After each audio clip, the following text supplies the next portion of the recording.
الحمد للہ رب العالمین والصلاة والسلام علی سید المرسلین اما بعد فاعوذ باللہ من الشیطان الرجیم بسم اللہ الرحمن الرحیم الصلاة والسلام علیک یا رسول اللہ وعلی آلک واصحابک یا حبیب اللہ الصلاة والسلام علیک یا نبی اللہ وعلی آلک واصحابک یا نور اللہ۔ فیضان قرآن کے سلسلے میں حاضر ہیں اور آج سورہ زمر کی پہلی آیت سے قرآن پاک کا درس سنیں گے۔ سورہ زمر مکہ مکرمہ میں نازل ہوئی اور اس کی دو صورتوں کے بارے میں ہے کہ وہ مدینہ منورہ میں نازل ہوئی۔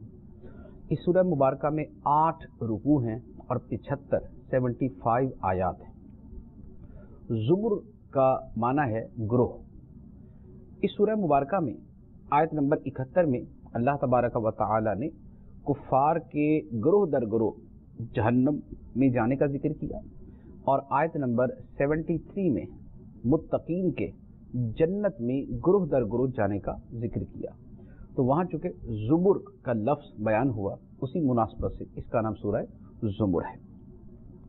یہ ان صورتوں میں سے ہے جن کی نبی پاک صلی اللہ تعالی علیہ وآلہ وسلم ہر رات تلاوت کیا کرتے تھے۔ چنانچہ مسند امام احمد کی حدیث ہے، حضرت سیدتنا عائشہ صدیقہ رضی اللہ تعالی عنہا نے فرمایا کہ نبی پاک صلی اللہ تعالی علیہ وآلہ وسلم ہر رات سورہ بنی اسرائیل اور سورہ زمر کی تلاوت کیا کرتے تھے۔ اس سورہ مبارکہ کی ابتدا قرآن پاک کی عظمت کے بیان سے ہوتی ہے، اور اس کے بعد پھر اخلاص کا بیان ہے، اللہ تعالیٰ کے لیے دین کو خالص کرنے کا بیان ہے۔ ارشاد ہوتا ہے بسم اللہ الرحمن الرحیم، تنزیل الکتاب من اللہ العزیز الحکیم۔ کتاب کا نازل فرمانا اس اللہ کی طرف سے ہے جو عزت والا حکمت والا ہے۔ قرآن پاک کا بیان ہوا کہ قرآن کا نازل کرنا اللہ عز و جل کی طرف سے ہے جو عزیز ہے، حکیم ہے۔ عزیز کا مطلب عزت والا، اور اس کا مطلب غالب بھی ہوتا ہے۔ قرآن عزت والا ہے، قرآن کو نازل کرنے والا خدا عزت والا ہے، قرآن کو لانے والا فرشتہ جبرائیل امین علیہ الصلاۃ والسلام عزت والا ہے، اور قرآن جس ہستی پر نازل ہوا وہ ہستی بھی عزت والی ہے، اور اس پر قرآن پر جو عمل کرنے والا ہے وہ بھی عزت والا ہو جاتا ہے۔ اس کے بعد ارشاد ہوتا ہے انا انزلنا الیک الکتاب بالحق فاعبد اللہ مخلصا لہ الدین۔ بے شک ہم نے تمہاری طرف یہ کتاب حق کے ساتھ اتاری، تو اللہ کے لیے دین کو خالص کرتے ہوئے اللہ کی عبادت کرو۔ اللہ کے لیے دین کو خالص کرتے ہوئے اللہ کی عبادت کرو۔ قرآن پاک کے نزول کا مقصد بیان کیا۔ ایک بات تو یہ فرمائی کہ قرآن حق کے ساتھ اترا، اس میں نہ کوئی بات غلط ہے، نہ کوئی بات واقعہ کے خلاف ہے، نہ کوئی بات حکمت کے خلاف ہے۔ یہ حق ہے، واقع کے مطابق ہے، حکمتوں پر مبنی ہے، با مقصد ہے۔ نزول قرآن کا مقصد کیا ہے؟ فرمایا کہ ہم نے قرآن نازل کیا تاکہ اس کے ذریعے خدا کی عبادت سیکھو، اللہ کے لیے عبادت کیسے کرنی ہے وہ سیکھو، اور اللہ کے لیے عبادت کو خاص کرتے ہوئے اللہ کی عبادت کرو۔